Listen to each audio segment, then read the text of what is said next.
Istri buta ini ditangkap. Orang jahat masuk ke rumahnya. Mereka menutup mulutnya. Dibawa ke dalam kamar. Saat suaminya yang buta pulang, tubuhnya ditutup selembar kain tipis. Tangannya diikat, mulutnya ditutup. Suaminya buka ikatan mulut. Pria melapor. Siapa yang tahu? Mimpi buruh mulai. Korban tidak bisa melihat, tidak bisa mengenal penjahat. Mereka harus melakukan pengecekan medis dalam 24 jam. Saat pergi ke rumah sakit, mereka dijegat. Pindah mobil, keduanya masuk ke gudang. Ia berdiri melawan, tapi didorong. Lalu, mereka dibuang di pinggir laut. Keduanya meraba mencari masing-masing. Sampai di rumah sakit, dokter bilang tubuh istrinya basah, tidak ada bukti. Datang ke kantor polisi. Sudah lewat dari 24 jam, sudah tidak berlaku. Suami tidak terima dan melawan.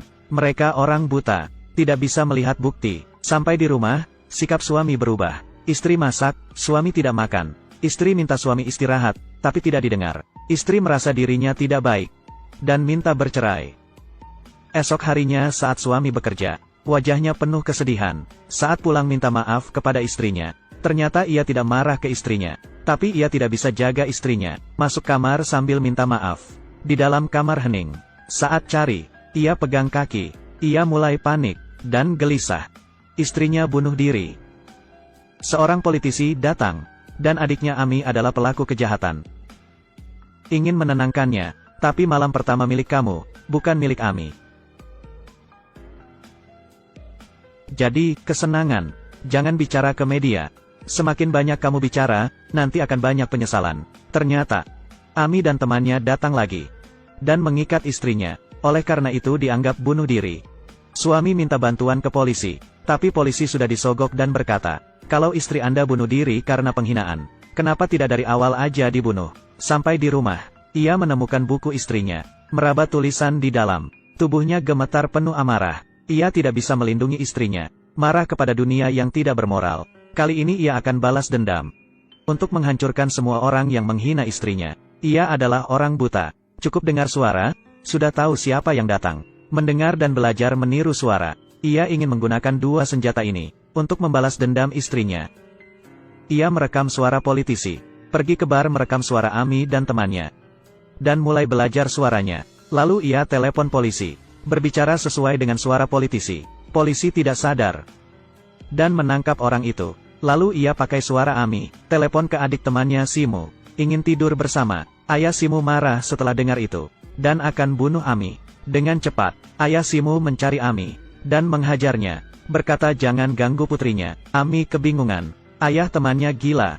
Suami terus melanjutkan. Ia meniru suara Ami dan adik Simu. Keduanya janjian bertemu. Pura-pura jadi politisi. Beritahu lokasi ngedet ke ayah Simu. Saat Ami dan adik Simu bertemu, ayahnya datang. Melihat keduanya. Ia mengeluarkan pisau untuk menusuk Ami. Tapi karena tenaga Ami lebih kuat, ia memutar pisau dan menusuk ke ayah Simu. Kedua teman baik sudah diatasi. Ini langkah balas dendam pertama. Ia datang ke supermarket, beli banyak bola dan keripik kentang. Buat janji dengan Simu. Setelah Simu melihatnya, ia tidak bergerak. Suami mematikan lampu bar. Di kegelapan, ia tahu keberadaan Simu. Menghajarnya, dan memukulnya pakai bola. Simu bingung. Ia pakai senter lihat. Ternyata di bawah ada keripik. Bila diinjak akan keluar suara. Jadi suami bisa mendengar keberadaannya. Simu terdiam, menghindari keripik. Sama sekali tidak bersuara. Suami berhenti. Simu menyalakan lampu lagi. Ia balas dendam. Ia melempar botol bir ke arah suami. Bisa melukai matanya. Ia mengikuti suara mencari Simu. Menangkap dan menghajarnya. Lalu, Simu ditarik. Lehernya diikat. Dan ia didorong. Tubuhnya tergantung. Terakhir, suami lempar sarung tangan ke bawah. Saat polisi tiba, mereka menemukan sarung tangan. Di sana tertulis nama Ami. Ami menjadi tersangka. Polisi akan tangkap. Adik politisi tidak bisa bergerak. Politisi beritahu polisi. Ia adalah raja di kota ini. Semua ini adalah rencana suami. Balas dendamnya masih lanjut. Selanjutnya adik politisi, Ami. Ia mengajak Ami ke sebuah gudang. Mengumpat di belakang pintu. Saat pintu terbuka, ia langsung pukul. Tapi Ami pakai helm. Setelah menghindar, ia melihat. Ternyata kematian Simu adalah ulah suami itu. Tapi ia dihajar. Dengan santai Ami melawan. Ami mencekek leher suami. Dan memukul. Suami tidak bisa dengar. Ia dipukul. Tapi suami belum pingsan. Ia mengambil tongkat dan bangun. Ami melepas sepatu, bersiap pukul suami. Tapi suami langsung balik badan.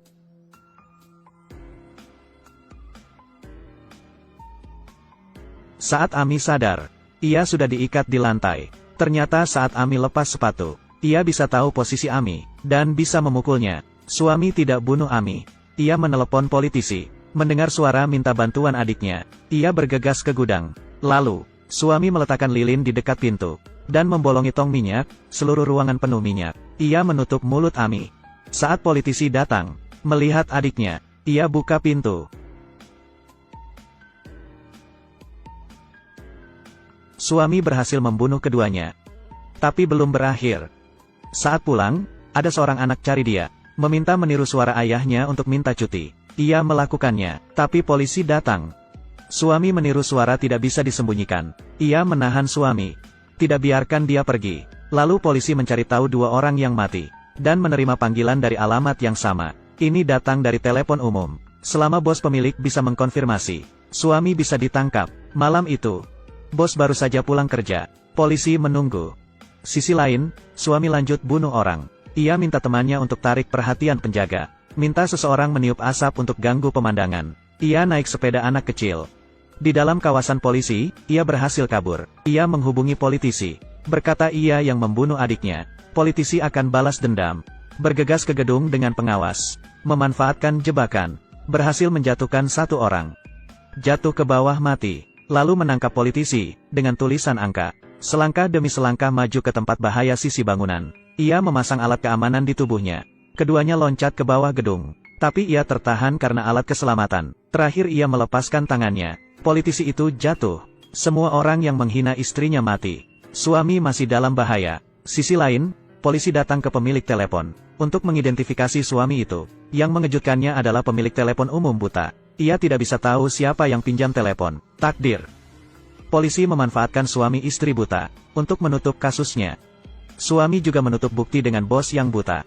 Terakhir, ia membawa abu istrinya ke laut. Istrinya akan selalu ada di sampingnya. Dunia orang buta gelap, tapi dalam hati ada cinta, memberikan sinar cahaya terang.